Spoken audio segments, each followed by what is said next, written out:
All right. I am here with Mr. David Winkler running for Congress in Pennsylvania's 4th District. So, so let's start off asking what made you decide you wanted to run for Congress? So that's a interesting question. I think a lot of the reason why I want to run, or why I'm looking to run for Congress here, is I think we as Americans are all tired of the nonsense that is going on in the legislative branch. 13% approval rating across the board.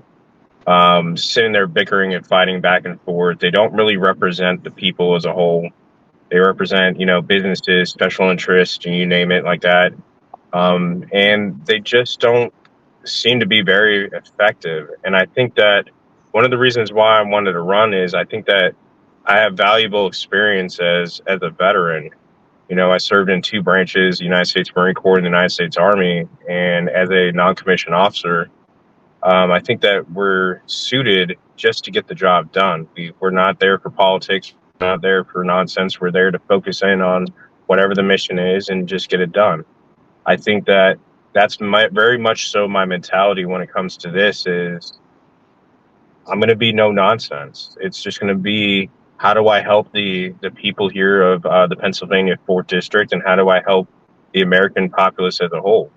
Not going back and forth with political theatrics, trying to lock each other up in jail and hold up committee hearings with nonsense, rather than how do I fix the prices at the gas pump? How do I fix, when you go down to the grocery store and you're paying a ridiculous amount of money just to get eggs and, just eggs, milk, and, things that you need. So to me, as I said, I think that's one of the main reasons why I'm running is Congress has failed the people.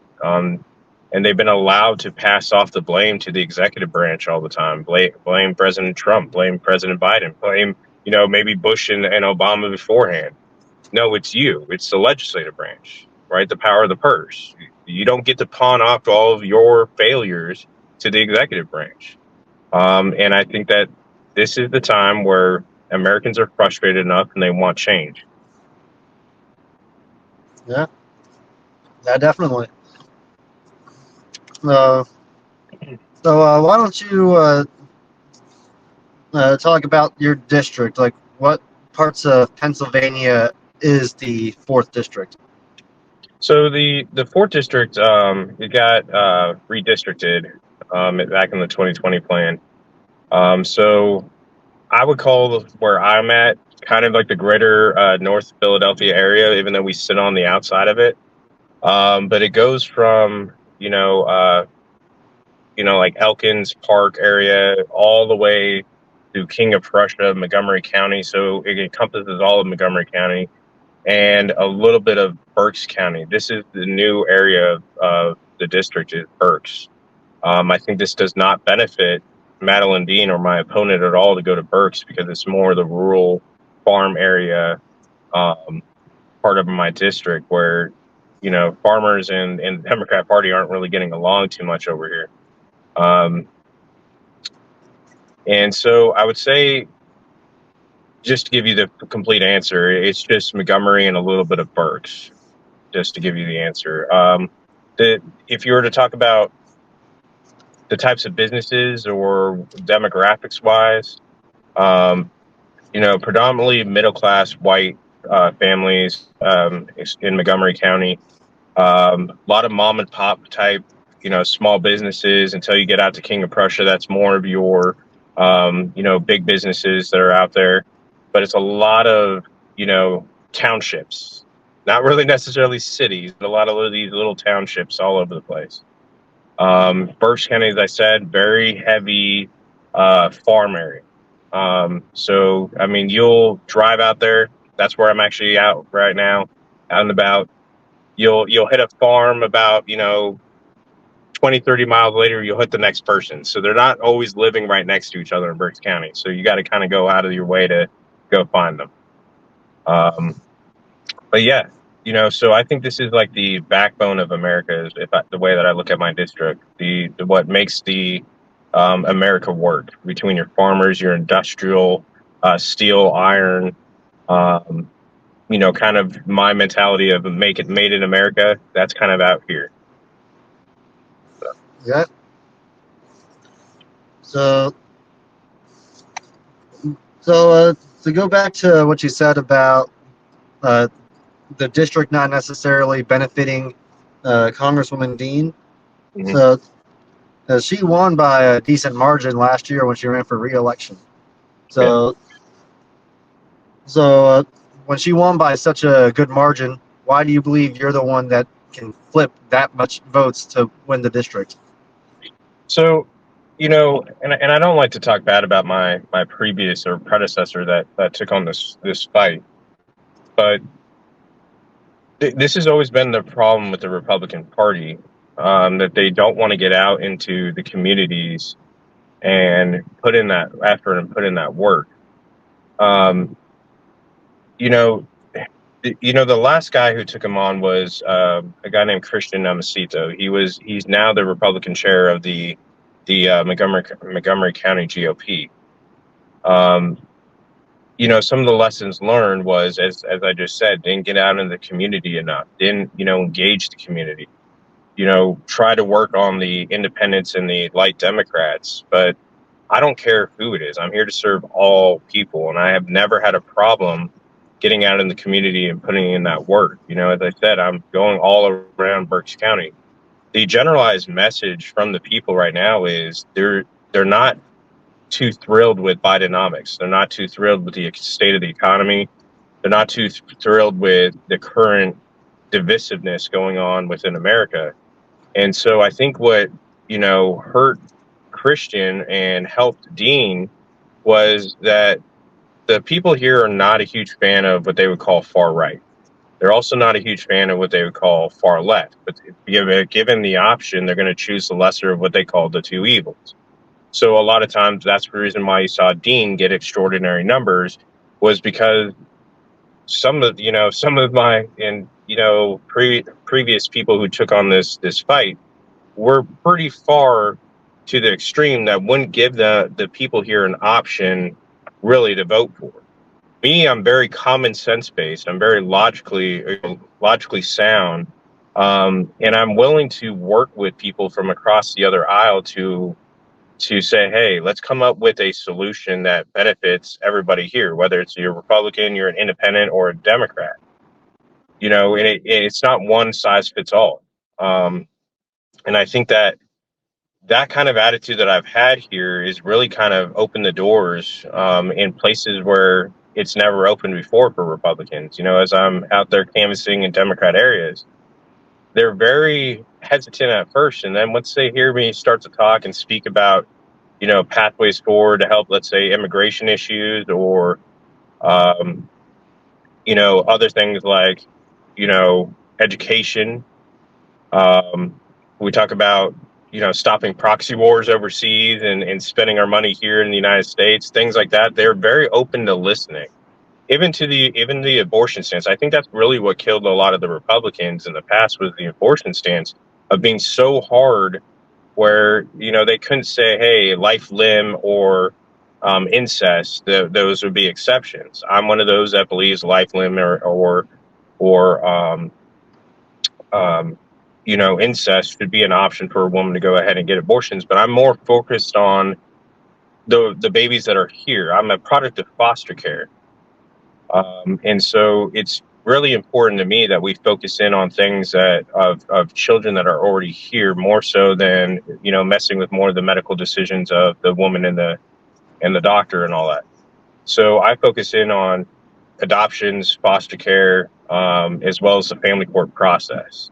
I think that is a huge area that we do not focus in on. And I don't think that currently, as it stands, the family court, I don't feel like the family court is in the best interest of the children. Yeah, I'll agree that that topic definitely does not get dived into too much. It gets briefly mentioned a lot, but never like an actual discussion about it. Yeah. Yeah, so that's pretty cool. So I like all that. I want to move on to what your website says. So, so on your website, you have a good section about fiscal responsibility and accountability. Yeah. Uh, and that's one of your biggest concerns. So, one of the details you mentioned under that category is reducing spending. Yes. So, do you have any areas that you believe need to be reduced spending on? I think that most what they would call discretionary spending needs to be taken a look at. I understand underneath the mandatory spending side, there's things that need to be spent on, or that money needs to be spent on to make America work. But I believe that a lot of the issues we have is in more so the discretionary types. Like these weird pet projects that a lot of people have through climate change, or gender studies in Pakistan, where we're spending 20 million over here, or just these random things where it doesn't make sense for us to spend it. We don't need to do it. And I think that we need to take a look at what we're trying to package like that, which understandably, a lot of these representatives, they're building that kind of, $20 million here, $10 million here, because they're looking at trying to get reelected. That's really what it is. So we have to cut down on all that and say, hey, how about we focus in on things that really need to be taken care of here, like veterans, for instance, veteran homelessness. We talk about it every election cycle. How about we just fix it? Right? How about we Yeah, fix, what goes on in our VA systems to help out the veterans once and for all? Let's not talk about it. Let's be about it. Right. And I think a lot of that money could get pulled from discretionary spending to focus in on what Americans need here. There's absolutely no excuse of why we're having a hard time finding baby formula. I have a 10-month son, old son right now, and we have a hard time finding Similac, because a lot of that's going off to dealing with the legal immigration over in various different cities. So they pulled baby formula away from us. That should never happen. So that kind of spending, we should be looking at beefing up, things that the everyday Americans need. Everyday Americans need Similac. Um, you know, it's just my mentality that we focus in on America first and what the American populace needs here.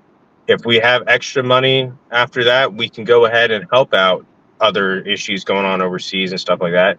But our main focus as representatives are representatives of the American populace, not the representatives of, let's say, Ukraine, Israel, Gaza, or, anything else going on overseas. We're supposed to be representing our people here.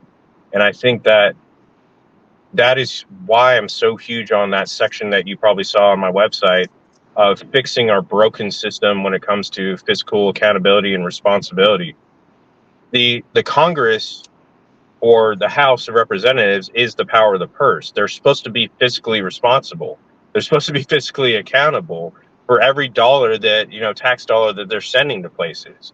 So, inside that policy platform that I put forward is putting in, measures to make sure that we audit correctly, that we figure out where all this money goes, transparency to the public of where our tax money is going to exactly.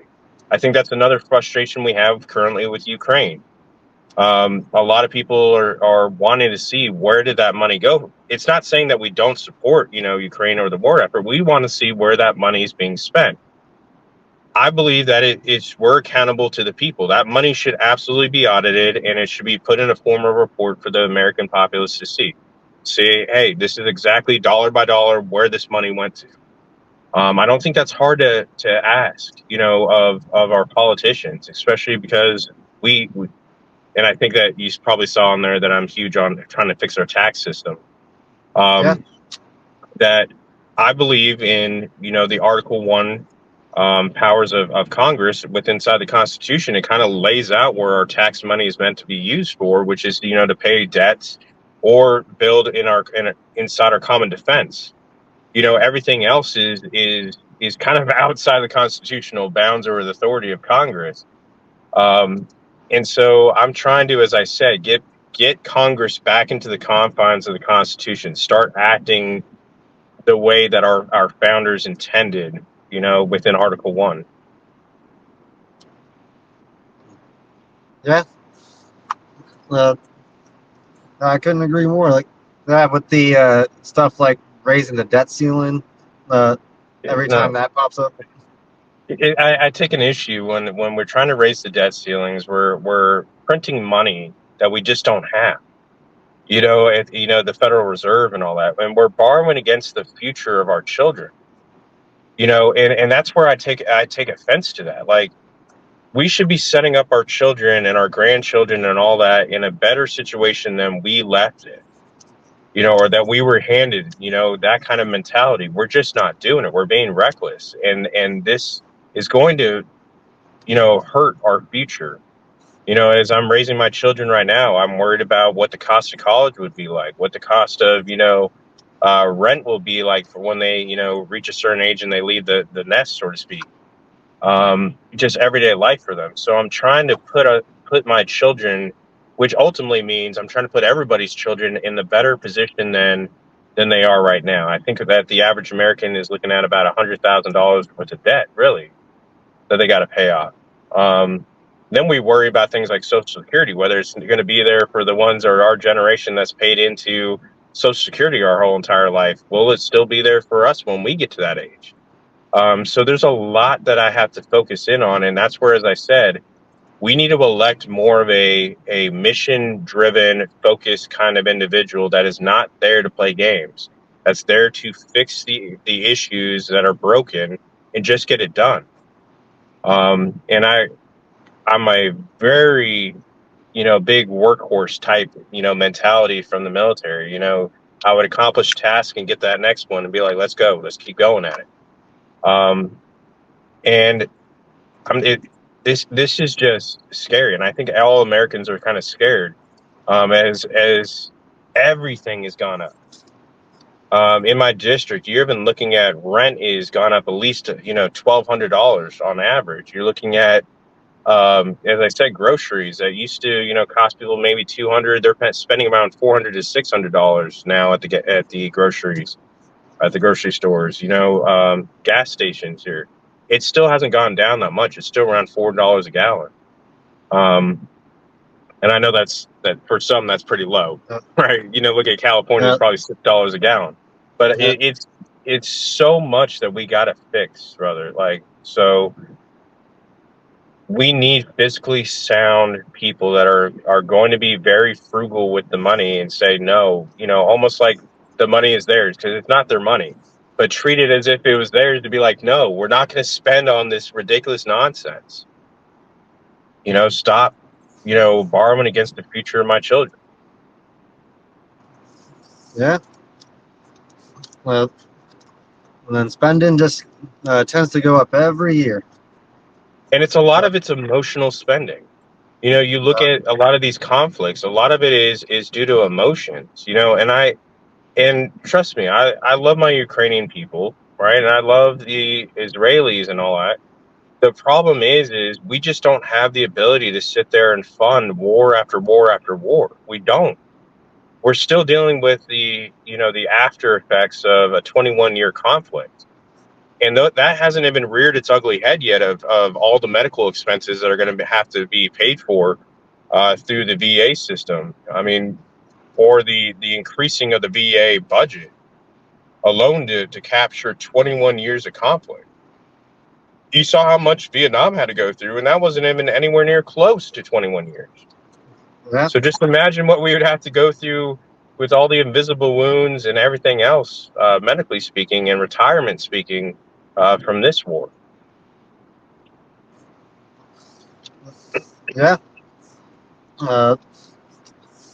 And as of right now, it doesn't even look like we'll have good staffing for a future war anyway, because our military doesn't have the enlistment recruits that they're trying to get every single year. They're not reaching those goals. And that's another interesting thing that you brought up. So, I'm a former Army recruiter, and so I understand the frustrations of the people, as well as I understand the issue as a whole. The military has given in to becoming political in nature, which it should absolutely, the DoD should stay out of politics.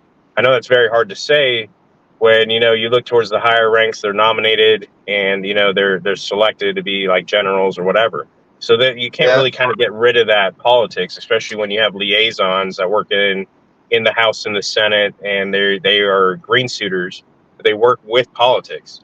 The thing is we should be expecting that our leaders are abiding by the Hatch Act and not, taking sides on issues. The other thing is things like DE&I, or more of woke, um, social experiments do not belong in the military. The military is all about readiness and lethality. If we're not focused on military readiness and lethality, then it doesn't really belong in the military.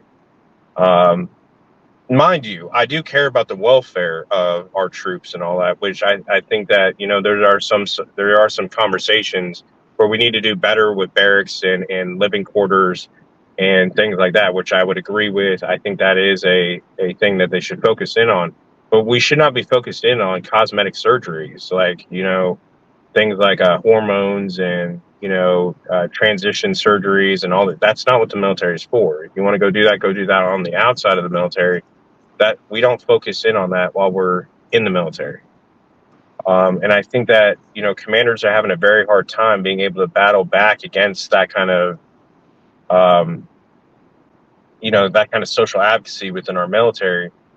And I think that Congress is not doing their portion on the Armed Services Committee to kind of have that oversight and say, no, we're not going to do this. But what do you guys need in the sense of maybe Gen 5 aircraft? What do you guys need in the sense of, how do we help with cyber? How do we help with hypersonics? How do we help in these areas to make you more lethal?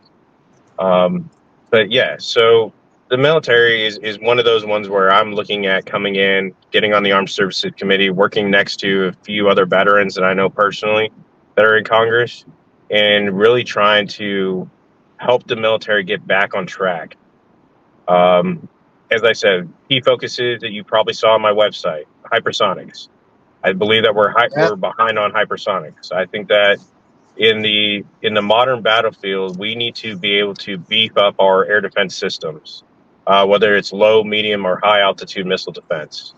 Cyber is another thing that I think that we're very, very much so lacking, is a strong cyber infrastructure that will be able to take on the likes of China or Russia or other people that may try to hack into our infrastructure here in the United States. The last thing I'm kind of focused on.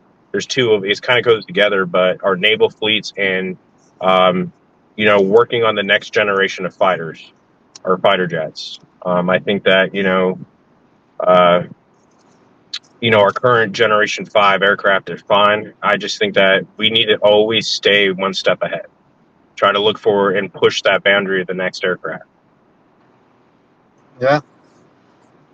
It's actually very interesting you brought up a lot of that because you're jumping ahead on some of my questions already. Oh. Yeah. I was going to ask you about some of that technology you were trying to talk about researching and trying to push the funding for, because that was a big section you had on your website. Yeah, so as I said, I think that I'm sticking within the Article 1 powers of Congress when I'm looking at what is my platform. My platform is reducing debts, but also at the same time building on our common defense. I think that huge part of our budget goes out to that NDAA budget that you guys see every year and all that, the National Defense Authorization Act. But I think that it has to make sense in the way that Yeah. conflicts are evolving and adapting. You look at what's going on with Russia and Ukraine, you're looking at what's going on with Israel and Gaza. A lot of that has to deal with air defense playing a major role and a major part in there. Israel's ability to have that Iron Dome and being able to shoot down most of those incoming projectiles. We need to make sure as America that we have, that ability, and that's kind of network set up across the United States, making sure that we have all of America covered. You never know. And making sure that we have that kind of defense capability here, or we do not deplete our defense capabilities, because there's a lot that I know that I won't be throwing out on this podcast here, but we cannot deplete our stocks to help out other countries. We need to make sure that we have Patriot PAC-3 missiles, or THAAD systems, or even if you want to go low altitude and go with Stinger missiles and stuff like that, we need to make sure that we have the ability to defend our homeland before we're defending anything else. And I think, as I said, after that 21-year conflict, we got a lot of replenishing we got to do here. Yeah. When you just mentioned the shooting down the projectiles, my mind instantly went to the Cuban Missile Crisis and everything happening with the thought process during that time back in the 60s. Yeah. And it's crazy because, over time, the missiles have become more complex and more smart. The systems, or the guidance systems, the different chips that are in them, the being able to change out different composites of what you can actually put in a missile. It's scary stuff. And if you don't stay on top of that and stay competitive, if not, being able to create new technology to handle these kind of things, you're going to open up America to a lot of vulnerability that we should not have. And this is where, as I said, that I focus in on America first. I assess the threats that go on overseas, but we must adapt and learn from those, and make sure that we're well equipped to handle anything that may threaten the United States. Yeah. So another thing on your website, you mentioned you had a good section on border security. Yeah. So under border security, you have a lot of different ideas on technology and using that to monitor the border and keep track of everything there. So you want to just go into that a little bit, talk about some of your ideas on that?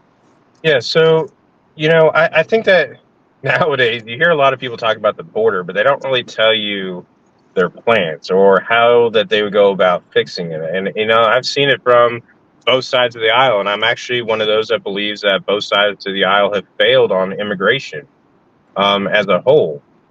But there are some common sense solutions that can happen right now within my platform, which is, one, I do agree with building a physical security wall.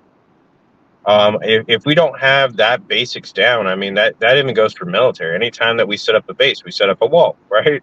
Most homeowners, they will have a wall or some sort of structure around their home. And we all understand the need of that for the security piece. So part of that platform is, yes, let's make sure that we build a physical wall. But a lot of technology that I'm talking about will help the ground and pounders, the ones that are out there working the security of our border on a daily basis, like license plate readers that are at our added to our checkpoints. Ground sensors. I dealt a lot with that when I was in the military, being able to read foot traffic without actually having people there. That imagery and in that just being able to sense the foot traffic, it will send all that information to a database, and you'll be able to see it in real time whenever people are crossing at non-points or points of entry. So it'll better help the ground individuals be able to get out there whenever they can sense that people are coming up over a wall in an area that is not covered really by ground patrols. Aerial, I do believe in drone technology, being able to see what's going on out there. I mentioned I'm more of a beefing up the staff. I think that we need to enable and give DHS, Border Patrol, and all of them, everything that they're asking for and what they need to keep and maintain operational security of the border. Do not cut their, their funding. Do not hurt their ability to do what they need to do. Beef it up. As well as I think that we do need to have some sort of international, communication. I think that we need to sit down with Mexico and we need to kind of hash this out and say, hey, you need to get on top of your side of the border. You need to, cut down and get after things like cartels, coyotes, things that are hurting, and that hurting the process that's making the immigrants come over here. I do think that there needs to be a form of taxation on these foreign countries, that if you cannot fix what makes you broken as a country that keeps having people flee across the border to us, you need to pay for that. It shouldn't be coming out of the United States. It should be coming out of, let's say, Colombia, Venezuela, Guatemala, all these places where people are coming from. You need to be, hit with a tax for that, or pay for it. I do think, though, that one of my main things is fixing the immigration courts. I don't think that our courts are fully staffed enough. I don't think that we have enough immigration courts to be able to deal with it. I think that we do need, it's one of the only areas you guys will ever hear me talk about an expansion of the court system. But when I was dealing with the Eastern District Court over here in 26 Federal Plaza in Manhattan, come to find out that they only have a like 36 magistrates to deal with cases and a staff of 200. Well, their docket is about, a few million cases per year. How are you expecting 36 magistrates to go through a docket of like 3 to 4 million cases? It's just not reasonable for, to expect that these judges will be able to kind of get through the asylum cases or the H or the F, the J, the C, or any of these other visas within that year period. So it's no wonder why we're backlogged about 5-10 years before some of these people get, their cases heard. And we need to start enforcing the actual laws on the books is one of my other major things. Like, we already have, United States Codes 1325 or 1323 through 1327, which pretty much makes it a criminal offense as well as a civil offense to cross the border illegally. And we need to be able to say, hey, detain them, arrest them, however you want to put it, prosecute them, and then send them back. We got to cut out the emotions on this. These are laws. The Democrats love to throw out to us all the time that nobody's above the law except when it comes to immigration laws, right? So how about we start enforcing them? And it's, I also look at the traffic or, the trafficking and it's not only just human trafficking, but the labor trafficking that's involved with that as well, where a lot of illegals are being used to do cheap labor, and they're really not being compensated. So, because obviously they don't have the documentation, they don't have the status to be able to get paid right. But, politicians are absolutely using and taking advantage of them around the borders.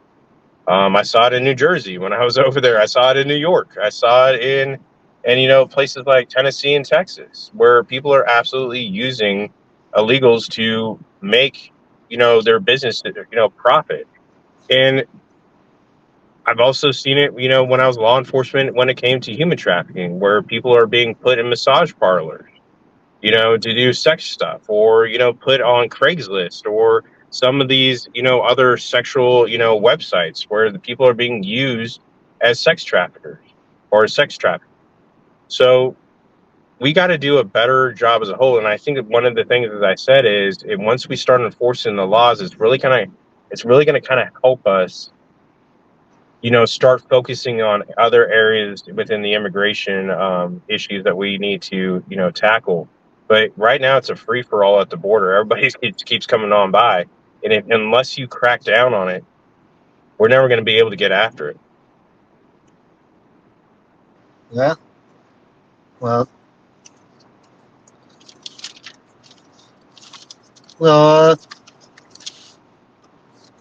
I don't think I need to ask for any more detail on that. You touched on a good bit about the border there. Yeah, it's definitely I mean, something that the only additions I would have to that is we can't afford uh, to be lazy in our process and allow what we would call undocumented citizens or undocumented, you know, illegals, as I would actually call them, to become police officers or enter military service, because that's a problem. And what the LAPD and a few other law enforcement agencies are doing is absolutely unconstitutional. And I don't think that that is right to have people who are not citizens here enforce the state criminal codes annotated on actual American citizens. I think that's a problem. So we can't be yeah, lazy in that process by doing that. But I do support things like the Army used to have, which was called the Madeleine program. Those were for documented visa holders. So if you had an H, a C, a J, you had, even if you were in the DACA category, they allowed you to join the military, and in return, you would go and you get an expedited green card. I don't have a problem with that. I just don't like the undocumented. And I think that a lot of the frustration going on in America right now is that the Democrats are purposely playing as if they don't know the difference between legal immigration and illegal immigration. And I think that's what's really yeah, frustrating us over here is there's no Republican that I can name that has a problem with legal immigration. We got a problem with yeah, those who are bypassing the system, not doing the right thing, because it's unfair to those who have been waiting 5, 10 years, doing the right yeah, thing, paying attorneys. It's an expensive process for anyone that's been through it, right? It's you're paying tens of thousands of dollars for a green card. yeah. And you're right. I can't think of anybody that's even talked about limiting legal immigration. They've only talked about limiting the illegal border crossings and Mhm. trying to do something about the people who overstay their visas. Like I know Trump, when he was still in office as president, he at one point it did not get too much attention, but he did get a database set up so that they could keep track of visas. That Because way they knew like when it expired. And it's the illegal, or and I'll call it the business of illegal immigration, because you have a lot of coyotes, cartel, organized crime helping out this system, and they're making billions of dollars off of it a year. They're taking advantage of our asylum process, which in a lot of, and I get it. The Democrats, more emotional types, they tend to want to, help everybody, right? But we're seeing it in Chicago, we're seeing it in New York, and we're seeing it in a few other of these Democrat cities where that sanctuary stance and that sanctuary love is quickly going away, because they don't understand that what they're doing is taking advantage of the asylum process. You cannot claim economic asylum in the United States. That's not how that works. You cannot flee a country and say, well, just because there's not, good enough job growth, or I'm, not able to attain, some sort of financial stability here, then I'm going to go over to America and just cross the border and claim asylum. Asylum is meant for those who are fleeing tyranny, right, or fleeing oppression, or fleeing things where their life is at stake, that right? And and and I things like and political persecution. over 70% of the cases are being rejected because they don't meet the statutory requirements of asylum. And so I think that, also, as I said, part of my platform is making sure that we can pre-screen these asylum cases before we bog up the courts with about 70% of these cases that are not really asylum cases. We should be able to have a predetermination and say, no, you know what? Nope. Go apply for a visa, right? Go apply for an F, an H, a C, whatever it may be, but you do not, qualify for asylum. Yeah, Um, and I think that that will help out a lot on the border. Now, in the sense of Chicago, in New York, and all that, they brought that kind of on themselves. Sanctuary statuses are very unconstitutional. They have no constitutional basis to be doing that.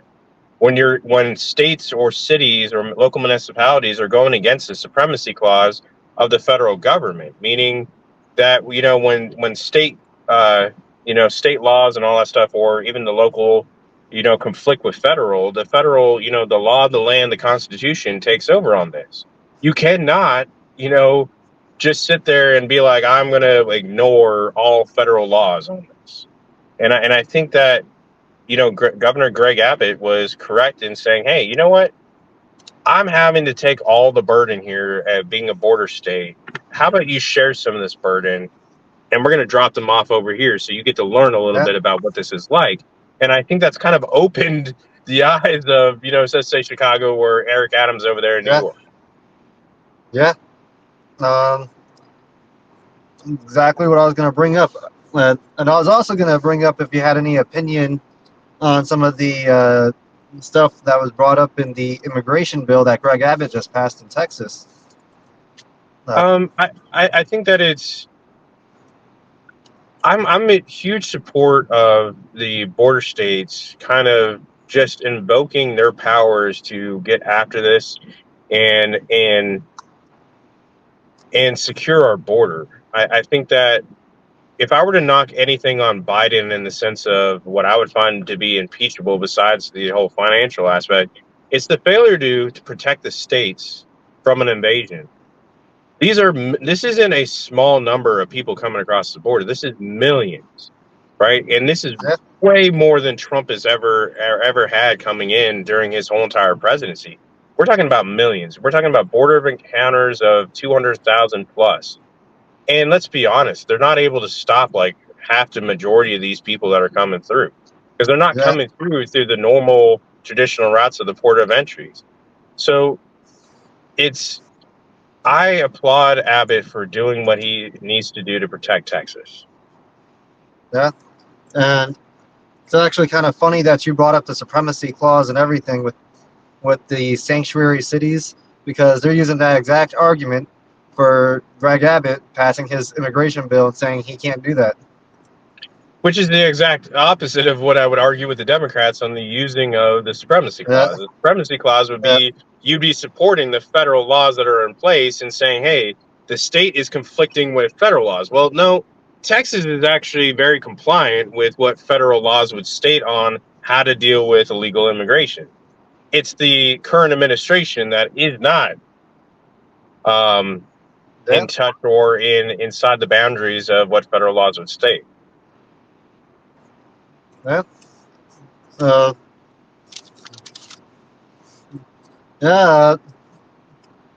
That's exactly how things are. The border is just a mess. There's no good way to say it.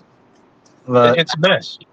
And I agree. I mean, you can have somewhat of a humanitarian kind of approach, but the only way you can have a humanitarian approach is if you start enforcing the laws at the border. I mean, you got to do both at the same time. Nobody's saying, hey, let's not take our weak, our tired, our hungry, the whole, Lady Liberty mentality. The thing is we can't take on everybody. There's got to be a limit to it. And we got to have some sort of structure to it. And, we can't sit here and play that back and forth. Republicans didn't do this. Democrats didn't do this. We just got to get it fixed. And this is where, as I said, we got to start electing adults in the room. We got to put adults in the room on Capitol Hill who would just focus on getting the job done. Yeah. Those were the going back to my questions here. Looks like we've already covered the three big topics you had on your website. You had the fiscal responsibility, all of your stuff about the military, and now the border security. Yeah. Is there anything else you would like to talk about that you would like to say so that anybody watching this is able to know a little bit more about you? Yeah, as I said, I'm all about America first. I think one of the major topics going on right now is David, how do you feel about Israel, Gaza? How do I feel about the whole Ukraine, Russia stuff? And would I send money or aid continuously to these types of wars or conflicts?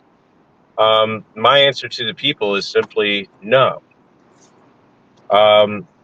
Israel and I'm good friends with a lot of the IDF. I've trained alongside IDF before, but Israel's fully capable of fighting this battle against Hamas without our help. Right? People got to understand Israel is a very powerful military. They're able to handle business on their own. I don't think that we need to send any aid over there.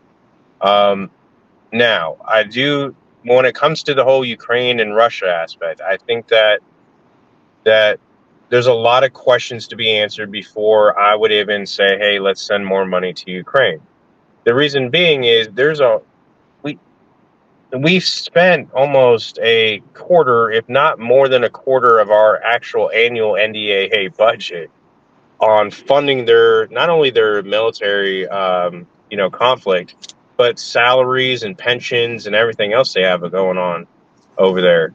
But a lot of the money just doesn't seem to add up, or people have questions here in America. Where did all this go to? The other thing is the canceling of their elections. I'm not okay when countries who claim to be democracies or republics cancel their elections. You allow your election process to continue, right? Regardless if you're in the wartime or not, we need to have free and fair election process before I support a country that does something like that. The other thing is, we need to get to the bottom of what happened with Joe Biden and Hunter Biden, Burisma, what happened on the tarmac, exactly where Biden, when he was vice president, said, hey, if you don't fire this prosecutor general at this time, by the time I get on the airplane, you're not going to get this sort of assistance or these billions of dollars of assistance. We need to know what happened in that whole time frame that led to Zelensky getting elected. I want to know everything that happened before we start dumping money in there. And I think that we need to have a serious conversation with NATO. That's this second piece is this wasn't unprovoked. I can tell you that we place missile systems and all these kinds of, more offensive nature kind of, weaponry around the world. And then we wonder why, we're seeing this kind of aggression from, Russia or whatever. We got to be very careful and more diplomatic on how we do things rather than just sticking, missile systems in Poland. And then, because I don't know if you knew this, back in 2021, I was actually scheduled to go and do what was called Operation European Defender. It's not, a well-known mission, but we cut it off, or we didn't do it because of COVID. Something happened with COVID and we didn't end up going over. Well, we were about to deploy the 101st Airborne Division, the 82nd, alongside major regiments within the Marine Corps, as well as a bunch of Navy assets. And we were going to all go to Poland and do this gigantic military exercise right outside of pretty much Russia. What do you think Russia's response would have been anyway? Or why? Yeah. The other thing is, the President of the United States, I don't agree with Biden sending over U.S. troops over without the authorization of Congress. He does it quite a lot. I'm not a huge fan of violations of what I call the War Powers Act. Do not send U.S. troops around the world without consulting Congress, without a congressional vote. So that's just me. You will see me focus purely on fixing America and making sure that we're not doing this war hawking. I don't care for it. As a former war fighter, I don't think that we should be sending our sons and daughters to go fight wars that have none of our business, or doing things that have, little to do with the United States. Yeah. Well, I don't live in your district, but if I did, I certainly would love to vote for you. But I'm going to be out here fighting. If people want to, check out more about me, they can go to my website, the www.winkler4pa4.com, or they can call me. I know my phone number is on the website. If you fill out that contact form, my staff, we get in touch with you guys within 24 hours. And if you want to talk to me directly, absolutely, I'm always available to talk to. Yep. My invitation for you to join me on this podcast today was certainly had a quick response. Gabe got back to me the next day. So that's exactly the type of guy you are. Yeah, I'm always, and it's not going to change. I'll always be transparent. I'll always be available to the people. You know, I people get shocked when I actually respond to them on social media directly. Like if they put a comment, Yeah, I comment back, and they're like, "Whoa, we rarely see politicians answer back." I have no problem yeah, engaging in civil dialogue with the American populace. I think that if we're to represent the American people, we should be accountable to them, as well as we should be able to engage and be approachable to them. So, never be afraid to leave a comment on anything on my social medias to whatever. I'll respond to you. yep. Well, all right. That was just about all the questions I had. And, well, I wish you very good luck on your campaign. I hope to see you win. And, all right, All right. let's make your Same here. district red. Yes. Make it All red. right. Yep, thank you.